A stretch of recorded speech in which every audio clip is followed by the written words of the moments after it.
En esta píldora vamos a profundizar en un término que se encuentra en el título de nuestro curso, cultura visual. Y esta píldora es más compleja, más teórica, pero tened paciencia y quedaos conmigo que iremos aligerando el paso. Primero os enseño aquí una síntesis de lo que vamos a aprender. Entonces, primero vamos a preguntarnos qué es la cultura visual y después veremos cómo se define por su objeto de estudio, sus líneas temáticas y sus herramientas teóricas y conceptuales. Y terminaremos viendo algunas críticas que se ha hecho a los estudios visuales, a este tipo de enfoque. Y bien, empezamos entonces con esta pregunta: ¿qué es la cultura visual? Primero vamos a mirar una imagen y preguntarnos qué podemos estudiar de ella, qué podemos decir de esta imagen. Pues podemos hablar de la obra de su autor, del artista, del estilo formal, de las influencias de la pintura impresionista, por ejemplo, del papel de la prensa y de la burguesía, y también podemos fijarnos en la imagen como un agente y una extensión de su contexto sociocultural, viendo cómo la imagen fue reproducida, percibida y recibida por el lector, por el espectador, fijándonos además en los elementos que configuraban el campo visual de ese espectador.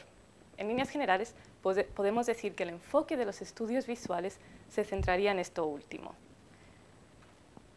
Y es que la principal característica de la cultura visual es precisamente su difícil definición. De hecho, los investigadores mismos que impulsaron este enfoque les cuesta ponerse de acuerdo respecto a este tema y se preguntan si es una disciplina o una interdisciplina o un híbrido de métodos. Lo que sí podemos decir es que enfoques como la cultura visual vienen de cambios metodológicos surgidos de lo que llamamos posmodernidad en las últimas décadas del siglo XX. Y esto afectó no solo a la historia del arte, sino a otras disciplinas dentro de las humanidades y de las ciencias sociales. Un cambio importante ocurre cuando se cuestionaron los modos en los que se había relatado la historia y lo contado como verdad, como una certeza.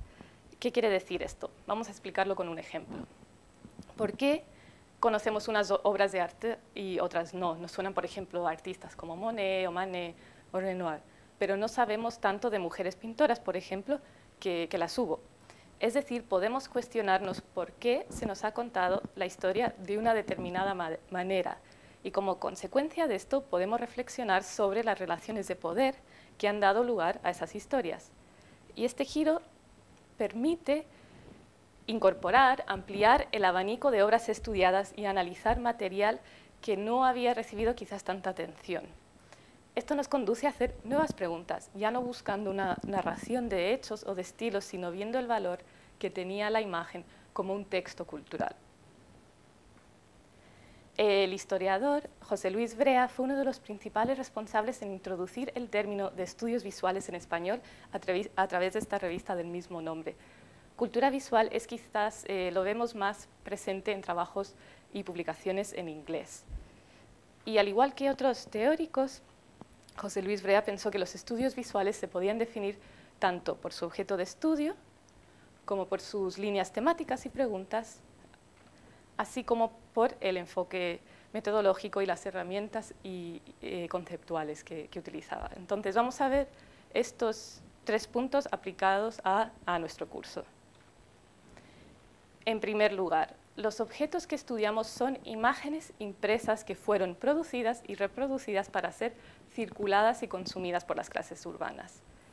Este tipo de representaciones pertenecen a lo que podríamos llamar la cultura popular o baja cultura, es decir, estaban destinados a un consumo más masivo, frecuentemente ligado al ocio, que llegaba así a un mayor número de capas sociales, a diferencia del arte culto, destinado a un sector más reducido de la sociedad. Respecto a nuestras líneas temáticas y preguntas, tenemos interés por la reproducción, circulación y consumo o recepción de la imagen. A ello van unidas el análisis de la construcción de hábitos socioculturales, donde ponemos especial énfasis en el espectador, en la persona que recibía esa imagen. Y por último, ¿cuál es nuestro enfoque metodológico? Es decir, ¿qué herramientas teóricas utilizamos para acercarnos a estas imágenes? Estudiamos la imagen como parte de un proceso y un contexto cultural más amplio.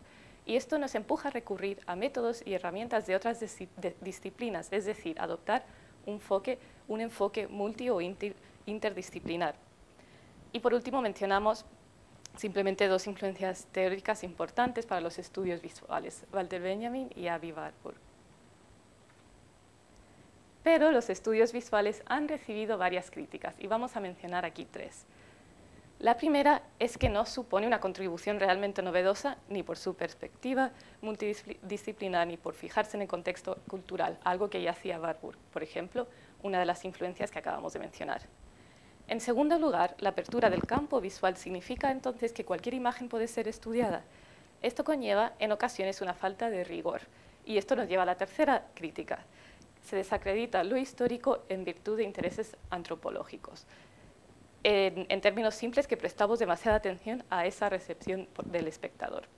Y como conclusión podemos decir que la historiografía avanza de esta forma, con retrocesos y avances, tomando de aquí y de allá, pero lo importante es que seamos coherentes, sistemáticos para responder eficazmente a nuestras preguntas.